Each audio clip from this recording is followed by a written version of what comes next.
नमस्कार, स्वागत है आप सभी का सीएनबीसी आवाज पर। आप देख रहे हैं सास बहू और सेंसेक्स, और आज आशीष की जगह मैं आपका साथ दूंगी।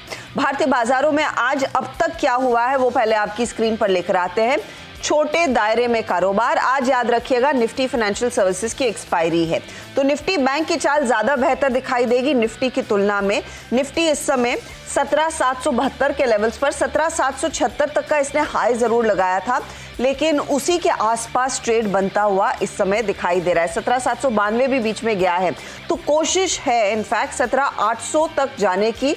अब उन लेवल्स के पास जाकर हम देख रहे हैं थोड़ी बहुत मुनाफा वसूली आ रही है।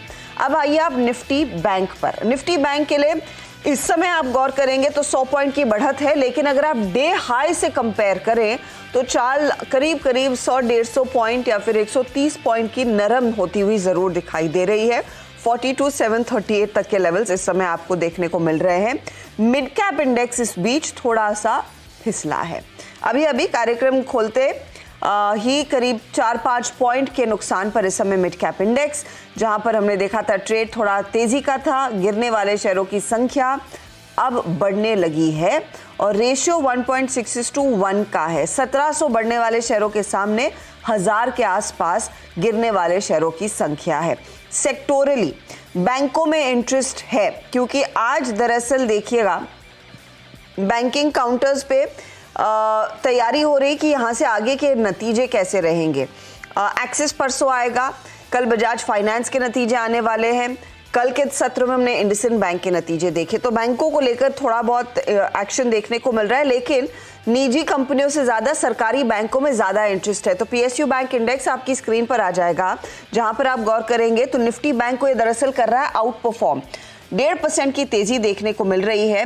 कैनरा बैंक जैसे ट्रेड्स, एसबीआई जैसे ट्रेड्स, ये कुछ दरअसल जमते हुए दिखाई दिए हैं। बैंक ऑफ बड़ौदा जैसे ट्रेड्स में तेजी बनी है, करीब 2% का इजाफा वहां पर भी देखने को मिला है। तो ये जो सरकारी बैंक है उनकी भागीदारी आज ज्यादा बेहतर देखने को मिल रही है वर्सेस आपके निफ्टी बैंक के जो निजी कॉन्स्टिट्यूएंट्स है। निफ्टी बैंक का अगर आप कंट्रीब्यूशन भी देख लेंगे तो उसमें साफ हो जाएगा एसबीआई जैसे ट्रेड्स का योगदान ज्यादा है वर्सेस दी अदर बैंक्स, वो भी आपके सामने आ जाएगा। देखिए एसबीआई कहां पर 70 पॉइंट का योगदान, आज आईसीआईसीआई बैंक की तरफ से फिर सपोर्ट मिलता हुआ जरूर दिखाई दिया है। फिर एक्सिस है, इंडसइंड बैंक जैसे काउंटर्स हैं। कल एचडीएफसी बैंक की तरफ से जो मूव आए थे आज वो साइड हो गए हैं। 150 पॉइंट का दबाव इधर, और कोटक महिंद्रा बैंक की तरफ से भी कुछ प्रेशर बनता हुआ दिखाई दिया। यह है फिलहाल आपके लिए बैंकों की हाल। पावर कंपनियों में कुछ खरीदारी, metal stocks, oil and gas index, ये कुछ है जहां पर हम देख रहे हैं तेजी की पोजीशंस आई हैं सेक्टोरली। लेकिन आज के आउट परफॉर्मर्स पर अगर आप ध्यान दें तो एक तो ऑफ कोर्स बजाज फाइनेंस है जिसके कल नतीजे आएंगे। भारतीय एयरटेल अब आ चुका है तेजी में, 2% के गेन्स यहां पर भी देखने को मिल रहे हैं। और अदानी एंटरप्राइजेज में इस घंटे फिर तेजी की पोजीशंस बनती हुई दिखाई दी हैं। तो ये फिलहाल है आपके लिए अब तक की तस्वीर मार्केट्स के पर्सपेक्टिव से।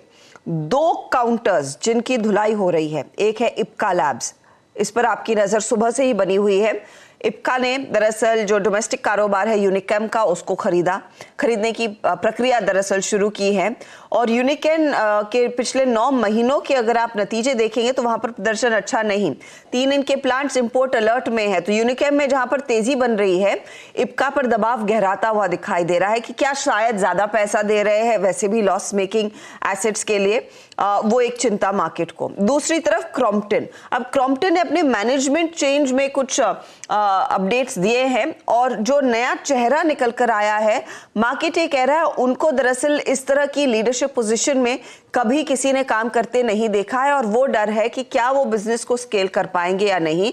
तो वो एक नीजर्क रिएक्शन यहाँ पर आता हुआ। तो ये 2 बड़े एक्सीडेंट है जहां पर हमने देखा है मुनाफा वसूली हावी होती हुई दिखाई दे रही है, वरना मार्केट का अभी भी अंडरटोन थोड़ा सा पॉजिटिव ही है। चलिए अब आपके सवालों के जवाब लेने के लिए हमारे साथ आस्था जैन है, उनसे बातचीत करेंगे और आपके लिए खास तौर से ये आपको बताएंगी भी कि कहां पर पैसे आपके जो लगे हुए हैं कहां से निकालने हैं, कहां पर और लगाए जा सकते हैं। तो अगर आप भी कोई सवाल पूछना चाहते हैं 7045220000, हमारी महिला निवेशकों से आग्रह है कि यहाँ पर आप हमें संपर्क करें। और लाइव बैठकर हम पोर्टफोलियो बनाने में आपकी मदद करेंगे।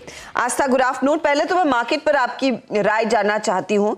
छोटा दायरा देखने को मिला है, लेकिन अभी भी जिस बात का डर था कि 17,800 के लेवल के जितने करीब आते हैं उतना बुखार चढ़ने लगता है मार्केट को। बताइए, 800 पार हो पाएगा क्या? Good afternoon Harshada. देखिए हर्षदा, बिल्कुल, क्योंकि 800 और 885 की ऐसा जोन है जहाँ पे हैवी कॉल राइटिंग है और वो बहुत बड़ा रेसिस्टेंस के तौर पे वर्क कर रहा है। तो मुझे ऐसा लगता है कि 17,800 यहाँ पे पार होना थोड़ा सा मुश्किल है, लेकिन साइमल्टेनियसली अगर हम बात करें तो 17,700 के स्तर पर हैवी पुट राइटिंग है।